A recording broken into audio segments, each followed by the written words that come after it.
think of anybody better than my friend Richard Glenn here to join me for the next, what do we have, maybe 15 minutes or so, 20 minutes, and perhaps just reflect. And you can tell we're just going to riff here, right? So we'll set the tone for the day. Richard, it's first of all, my friend, it's good to be on the same panel again with you. Thank you.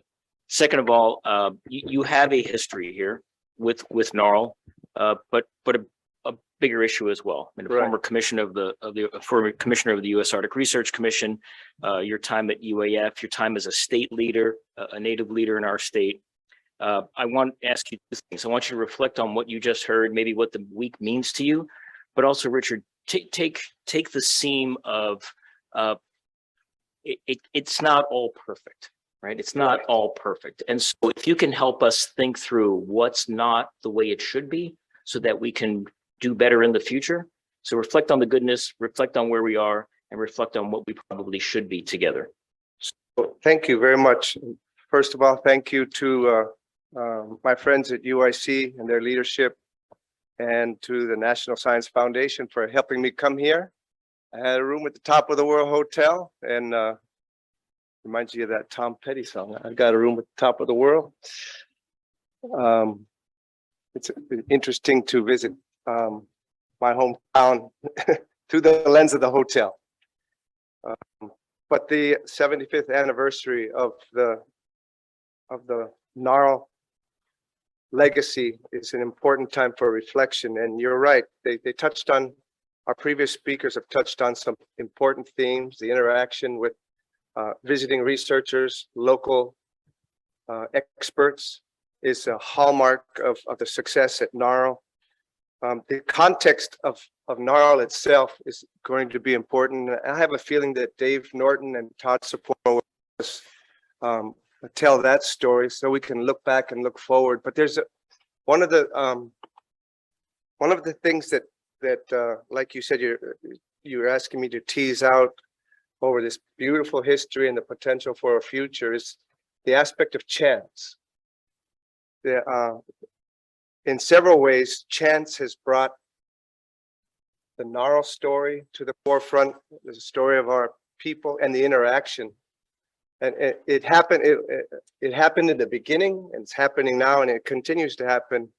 We'll get to the issue of the recent value of that, I think, as the day proceeds. But what happens, and it just happened in the cafeteria here today, strangers meeting each other from different disciplines that somehow find a connection, common ground, the value of learning from each other's story, whether you're someone who studies tundra vegetation, sea ice change, large animal species, or the people, and what happens, Dave Norton, I think, called it, or at least repeated, the NARL effect, which is the multiplying value of different disciplines coming together, all of them who are focused on understanding our Arctic environment.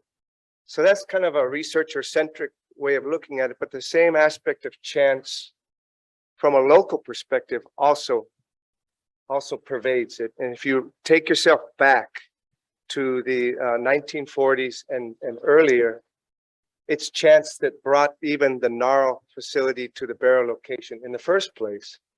You recall or not that 1923, the president, who was Warren Harding at the time, drew this big Texas-shaped boundary around the Central Arctic and called it the 4th Naval Petroleum Reserve of the country. The first one, I think, was Teapot Dome, and there were a couple in California, and the 4th one was the Naval Arctic Petroleum Reserve number 4. And it's because way out west by Cape Beaufort are a bunch of coal exposures. And in the interior, even straight south from here, there's a bunch of methane percolating through lakes and natural seeps. And if you go to the east in places like Admiralty Bay and Cape Simpson and Fish Creek, there's oil seeps, right? So he drew this big boundary around the traditional homeland of many, many families and called it the Petroleum Reserve. And in an instant, the families of the Arctic slope of that region were wards of the Navy. And so people, and And that itself was by chance, because the Navy needed a camp to explore its own petroleum reserve. And this story, I think, is written down somewhere, but the Navy wanted to target the oil seeps at Cape Simpson and Dease Inlet, and Charles Brower at the time directed them to go eastward and into the shallow waters of the Beaufort and Elson Lagoon, Smith Bay, Admiralty Bay, to consider becoming closer to their target for exploration. The short story version of this is they went to Cape Simpson, they positioned themselves offshore, and one of those great east wind storms that chops up that whole shallow Smith Bay into the rock and rollest version of bad, dangerous water, threw a bunch of their gear ashore earlier than they expected. And they realized, one, that the water was too shallow, two, there's too much open water to the east for east wind, for a facility to be based there. And they took their losses and came back limping around Point Barrow, and again went to Brower and said, we got beat up at Cape Simpson. Where else would you suggest? And Tom Brower he assigned his son, his oldest son, Tom, the oldest one who was here, Tom Brower, to show them to what became the Gnarl footprint. But at first was a Navy exploration camp. In fact, those of us my age and older, before we ever called it Gnarl, we called it camp. Where are you going? We're going to camp. We're going to go by camp, and we're going to go out to Pyrenees or whatever. So this was a Navy camp before it was an Arctic Research Laboratory. And the reference to Max Brewer as one of the anchor tenants and leaders of the Arctic Research Laboratory is important. But my point there is the aspect of chance drove the location of Gnarl. And then I think if you look at it from a researcher's point of view, at the community, they called our ancestors Barrow people.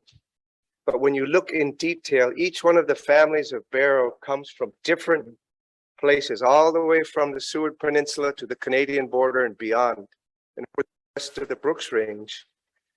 And there were so many family stories. If you look at a map of the North Slope, there's a shotgun pattern of places where people born and raised, lived and died, so that we get simplified as Barrow people, but we come from this fabric of the land, so that there are different experts for different areas, the geography, different experts for fish, for caribou, for ice. And the magic of Gnarl was to pair up people, whether intentionally or not, people that became experts in the fields of study because they had this backdrop of local knowledge. And it isn't a gift of Barrow, but it's a gift of those hundreds of families that coalesced to form a community here and throughout all the villages. That's the story basically of community development in our region. Is it was a famine in the Northwest Arctic that drove dozens of families from the Noatak and the Kobuk River to the North Slope. There was a commercial whaling era that brought a whole bunch of people from Wales and Shishmaref and other places beyond here. And then there was the mandate for local education that took people all through our region, that took a warden out there basically and told people, you're going to go to jail if you do not educate your children. And so those waves of chance brought this nest of expertise of our region to our communities. And thank God for that. Thank God we still remember it, and thank God we're still connected to it. If you look now into those same families today, you still see the same connection to the places where we come from.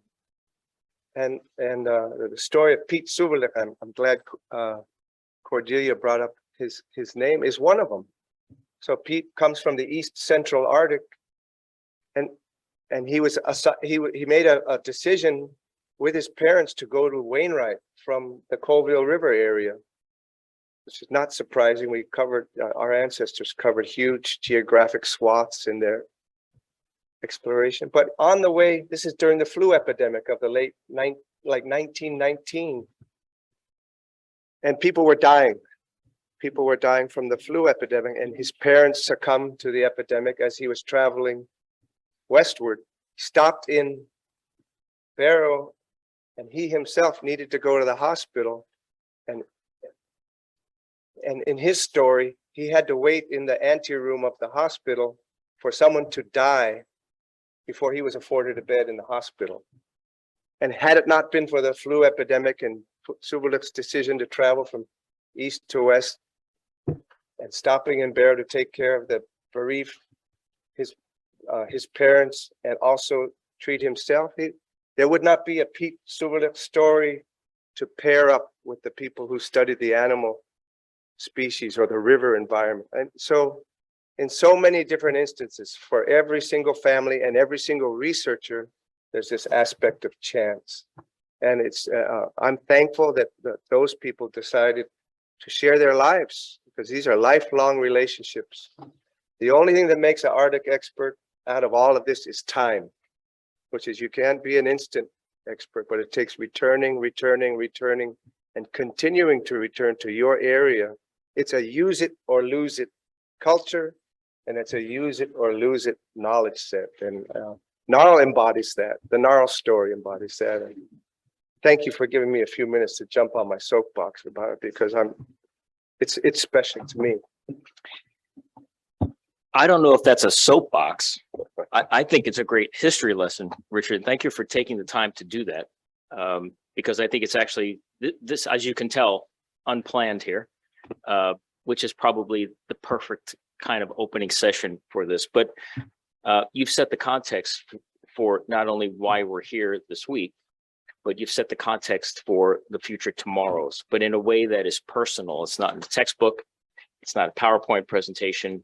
It's an oral tradition as well, that there's far more behind a building. It's a camp.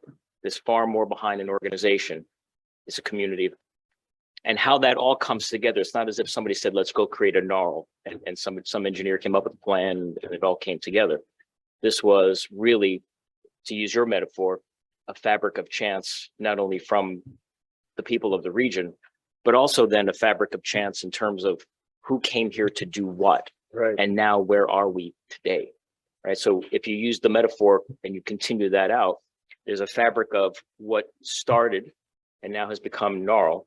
And I think our job in the next few days is to take those pieces of fabric and perhaps weave them together. I'm beating up this metaphor like nobody's business. But it's a way to, yeah, we at least you and I think it's working. I think so.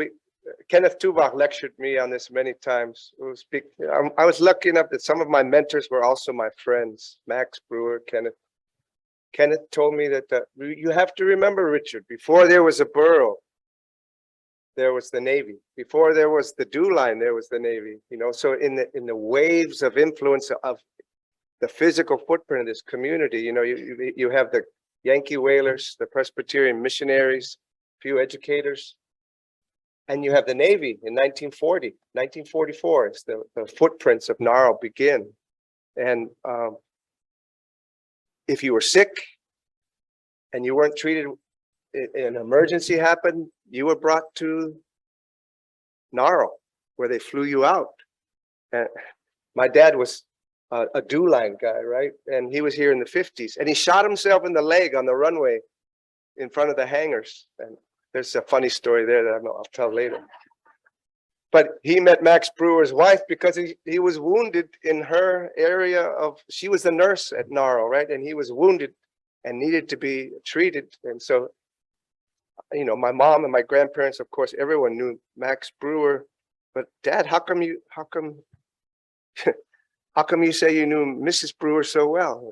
Because I shot myself in the leg and she was the nurse who treated me, basically.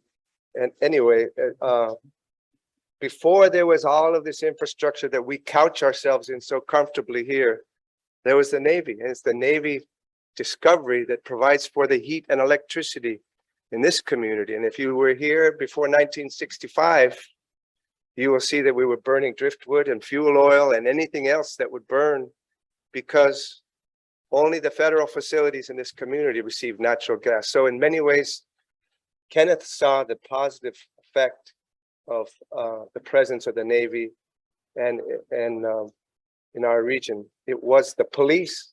It was everything but the church, basically, in our region, before there was a borough. Thank you, Richard. All right, we're right up against our timeline. We're on schedule.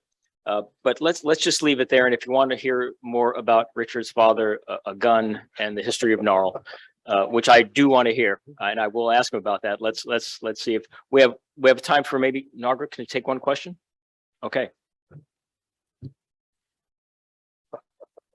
Yeah, you wouldn't want that, but O'Shea, but we'd be available later on. Richard, my friend, thank you for building on the foundation that Cordelia provided and Senator Sullivan provided, I think, in some wonderful way. Again, another fabric was woven in terms of us just coming up here and talking. Yeah. And thank you for allowing us to have a little insight into not just your world, but your region and your people. Thank you. Thank you, my friend. Thank you all.